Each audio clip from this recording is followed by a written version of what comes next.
রাজবাড়ির কুয়ো থেকে বিশালাকার অজগর উদ্ধার। শতাব্দী প্রাচীন দুবরাজপুরের হেতমপুরে রাজবাড়িতে বিশালাকার অজগর উদ্ধার।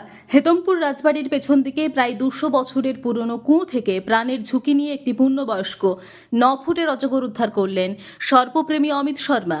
বন দপ্তরের সহায়তায় অজগরটিকে অনুকূল পরিবেশে ছেড়ে দেওয়া হবে বলেই জানিয়েছেন সর্পপ্রেমী অমিত শর্মা। অজগর দেখতে পাওয়ার খবর ছড়িয়ে পড়তে ভিড় জমে যায় রাজবাড়িতে। ঘটনাস্থলে আসে দুবরাজপুর থানার পুলিশ ও বন দপ্তরের কর্মীরা। হেতমপুর রাজবাড়ির রাজকন্যা বৈশাখী চক্রবর্তী জানান, রাজবাড়ির পেছনে প্রায় 200 বছর পুরনো একটি কুয়ো রয়েছে, কিন্তু বর্ষার ফলে কুয়োর আশপাশে আগাছায় ভর্তি হয়ে যায়। আমি সেগুলো পরিষ্কার পরিচ্ছন্ন করার জন্য মিস্ত্রি লাগাই, তখনই দেখতে পাওয়া যায় বিশাল আকার অজগরটি কুয়োর মধ্যে রয়েছে। তড়িঘড়ি ফোন করা হয় সর্পপ্রেমী অমিত শর্মাকে।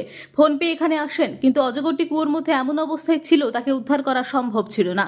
তাই বন দপ্তরকে সাথে নিয়ে নিজের সুকৌশলে কোমরে দড়ি বেঁধে কুয়োর মধ্যে নামেন, অজগরটিকে উদ্ধার করেন। এরকম কাজের জন্য আমি অমিত শর্মাকে অনেক ধন্যবাদ জানাই। পাশাপাশি সর্পপ্রেমী অমিত শর্মা জানান, আমি ফোন পেয়ে তড়িঘড়ি হেতমপুর রাজবাড়িতে আসি। এসেই দেখি রাজবাড়ির পেছনে কুয়োর মধ্যে অজগর।